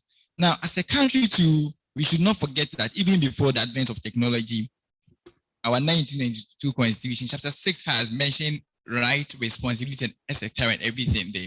Now, people who abuse that are punished. Now, if you are telling us that before the 1992 Constitution, there had been an act, the NCA Act 769, and then there has been the Electronic Communication Act 775 there. They are all there, and then they state what should be done and then the punishment that comes with it.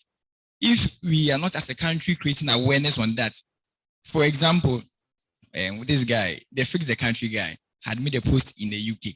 He came down and is being taken. Look at, he's being strict.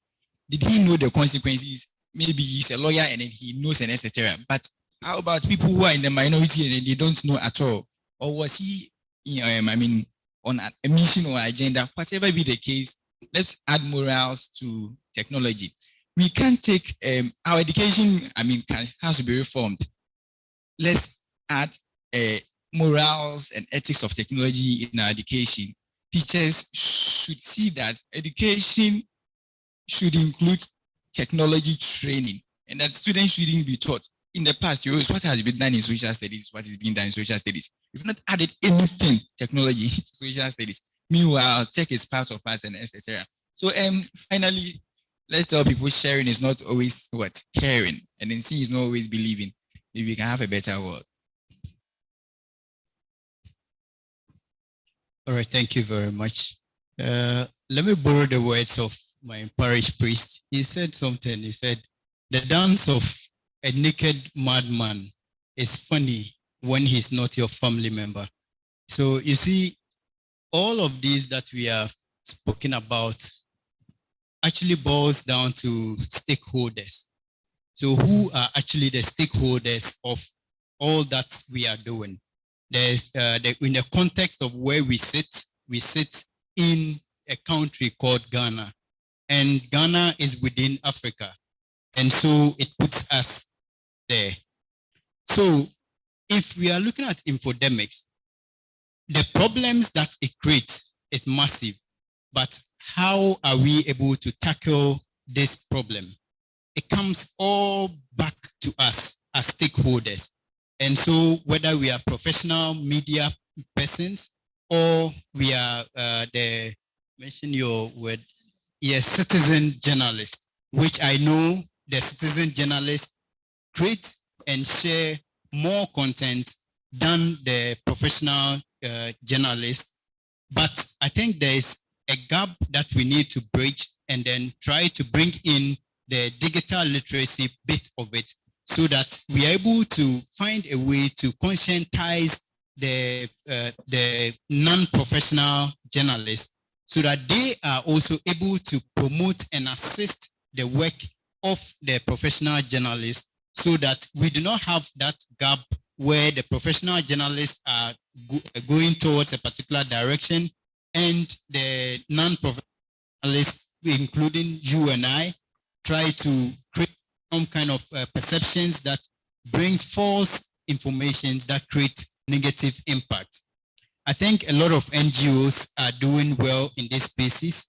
And as we are talking about digital inclusion, I know, and then I was also informed of it, that the senior high schools, looks like the curriculum, they've added ICT as a core subject now. I just hope that we'll get good teachers who will be oriented and motivated enough to be able to assist in bridging that gap within the various subjects so that the children that are coming would be able to understand this better as well. Whilst we also make sure we get the persons with disability included in every activity or every sector of our national development. Thank you. Thank you so much. So at this point, if there are some questions, we'll just take a few of them. Okay. 1, 2, 3. Okay, just 3. So we take all the 3 and we wrap.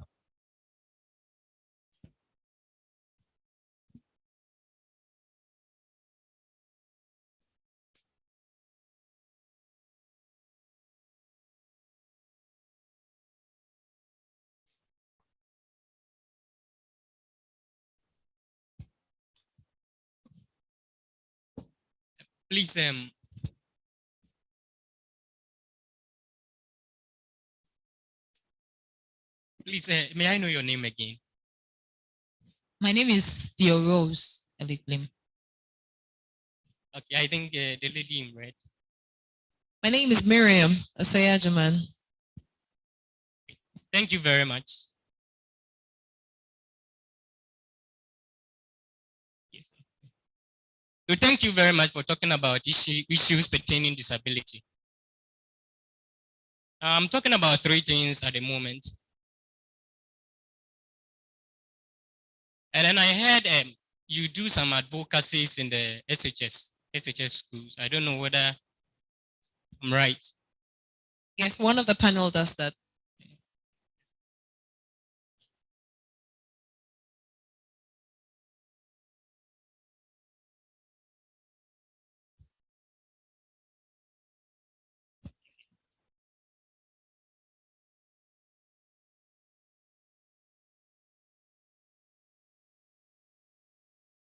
Okay, so I'm also suggesting that with these SHS advocacies that you are doing, are you limited to some particular group of people, or it includes, for instance, I think SHS only are the ones you focus on, and then maybe you are also focused on places such as, let's say, Accra. Are you focusing on people at the east, those are the west, or you are just limited to a particular region of that sort? Okay, so so that is the first question. So the second one.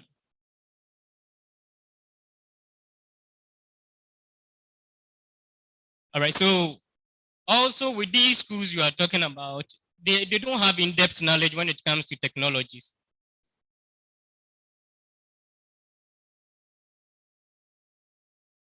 So in that case, what are you going to do? And then finally, for instance, these schools for the deaf, the resources available for them are so limited, especially when it comes to issues pertaining technology. They are very illiterate when it comes to that. So what are you also doing in ensuring that all these issues are catered for? Thank you very much. Thank you very much. I think that the question is directed to Confidence because he had mentioned earlier that he had some engagement with the schools. Hello. What's your name? Sorry.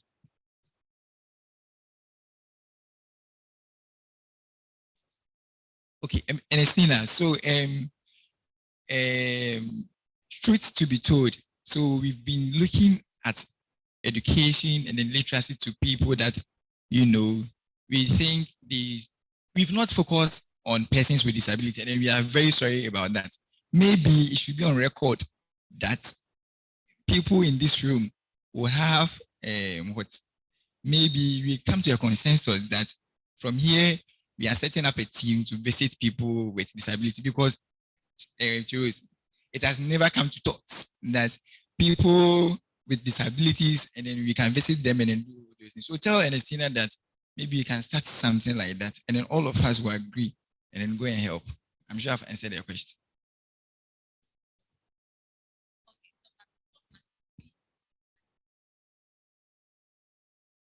Oh, okay.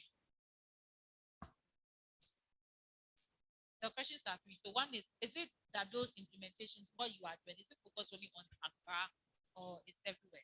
This pass the mic. Okay, so it's not only in Accra, so anywhere and everywhere that you want to visit. But because I'm sure she wanted to center around disabilities, that's why I'm saying that we've not visited people like that, and that people in this room will promise so that we all go and visit them. Yeah. Exactly. That's what I'm saying. Yes, yes. No.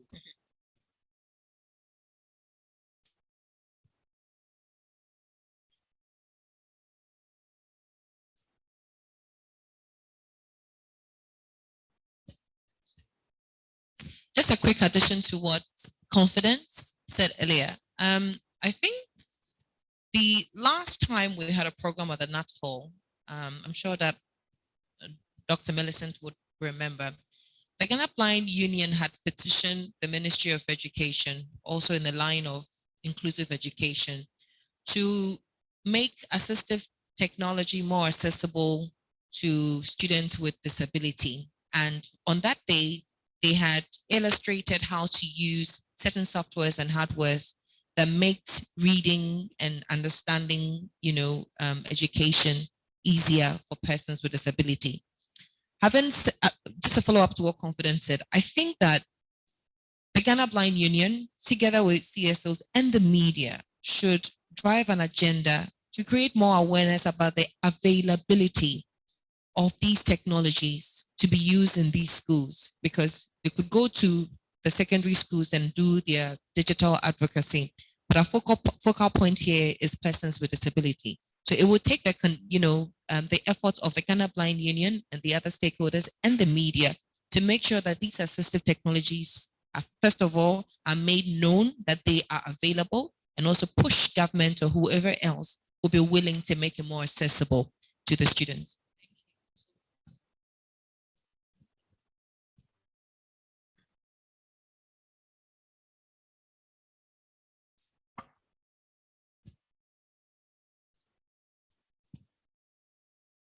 Okay, Thank you very much. My name is Farid Gombela. I have two quick contributions. So first of all, I think the moderator was asking one of the panelists about how accessible are some of these devices to persons with disability. So anybody who has an Android or Apple device, you can just go to your settings and you see an accessibility option, particularly on Apple.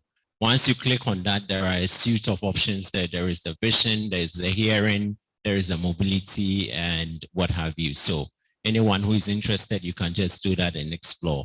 And secondly, in terms of the media, okay, and again, on that same question, so there are screen reader softwares. Once you, for example, for the blind, there is a screen reader software on the Android devices, which is the Google text-to-speech. And then on Apple, it is voiceover. And on the laptops or computers, you have what we call job access with speech, or JAWS. Or there is also another software called the MVDA. This is just by way of information to people who are interested that these softwares are available to the blind. And we have other softwares and other assistive, applications for the deaf, and other forms of, persons with disability. And again, in terms of how accessible the media is to persons with disability, I think the media has been a big help to disability issues in the country. Like one of the panelists mentioned, we had this program, Let's Talk Ability, running on TV3. It's now running on another network. But yes, it's definitely great to have the media support these programs. But one thing I want to encourage the media to do is that beyond just inviting persons with disability to speak to issues of disability, there are persons with disability who have diverse interests in politics, in sports, football, in technology. You can equally invite persons with disability to form panels or form discussions on radio and TV programs on these very issues, and not just when you have issues of disability that you invite people with disability to talk about. And very finally, in terms of accessibility, again, accessing the online portals of some of these, media houses. So for example, you want to access these news portals to read some news. Now, if I use my screen reader software, sometimes you get there and there are unlabeled buttons, or there are images that have no description, which makes it quite difficult. So in terms of, contracting engineers to develop these web pages for the media houses, since the media is the voice of the society, it will be good that the media should, ask these engineers to be more mindful of some of these lapses in the networking or the developing of the softwares. Thank you.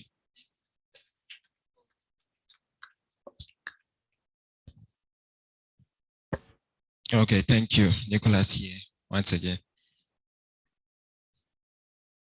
My interest is with, first of all, awareness.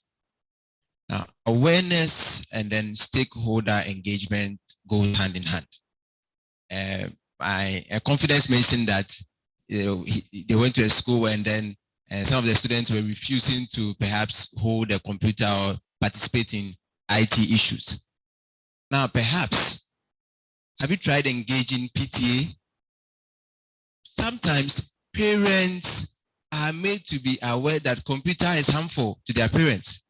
So if you make the PTA aware, then the parents can go back home and tell their kids that, what I thought was wrong. Now, I am an educator myself. This COVID vaccine came with its own challenges. Parents thought when you take the vaccine, you die. We met at PTA. I took like 30 minutes to convince parents, and then at least we got 70% agreeing for their kids to be vaccinated. So stakeholder engagement and then awareness creation is one key thing that you shouldn't take out when you are doing any program or event whatsoever.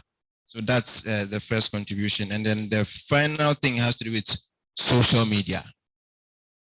Now, social media comes with its own challenges, especially students in the senior high schools. trust me, about 80% of students in senior high schools have pornographic, in quotes, content on their phones.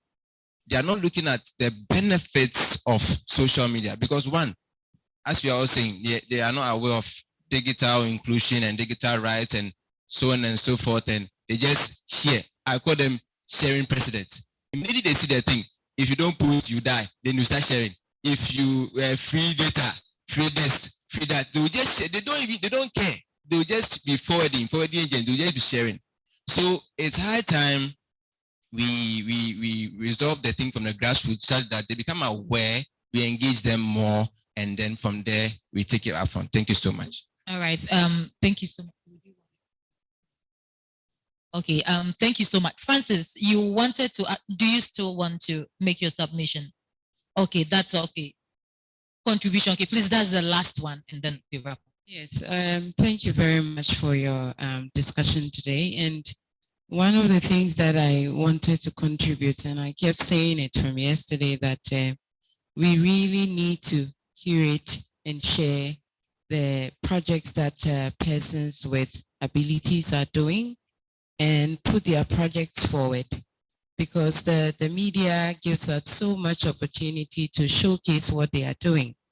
And I like the fact that our brother said that there are so many persons with abilities out there that they have interest in different areas. And if we can include them and showcase what their interests are and what the projects that they are doing are, that would give a little bit of a mind shift on how people perceive PWDs. Okay, so that's what I wanted to say, that we should begin to explore digital storytelling and tell the positive stories about dear colleagues with abilities. Thank you very much. Thank you so much. I'm just going to use 1 minute to just run down what we've discussed so far and then the contribution. So basically, we were looking at media literacy and platforms. There has been some contributions on what the media is doing. We also spoke on devices accessibility and how people with disability and people that we call the marginalized group, the youth, the women, can also participate in digital issues that are happening. We also spoke about media literacy, especially ICT in secondary schools. We also spoke on research on localization of content for everybody to be able to understand the issues and discussions that we are having. Then again, in terms of submissions, it is clear that we should not really just invite people with disability to talk about issues with disability. They are equally interested in every sphere of life, and so they should engage them in that doing. Again, in terms of education, we should just not focus in the city.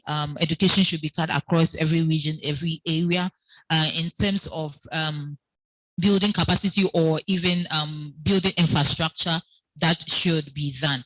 In terms of the media, we did touch or we did discuss that if stakeholders, NGOs, CSOs could also contribute massively to what the media is doing, it would help take the information across faster. So thank you so much for sitting in your contributions and that. So I'll just hand over to Francisca to wrap up.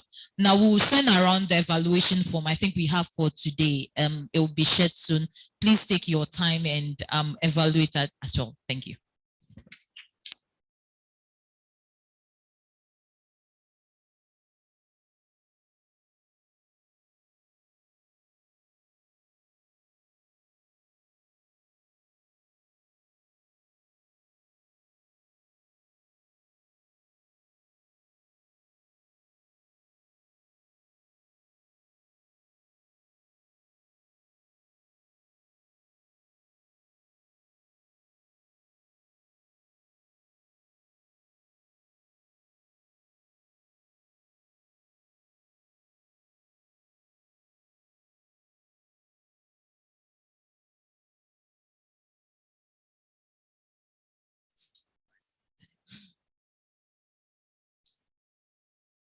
Okay, so the evaluation form will come. Please, all speakers kindly just wait behind for us. And I'll be coming around to share the lunch coupon. So just remain seated. Speakers, you can take the first 2 rows and we would attend to you. Thank you.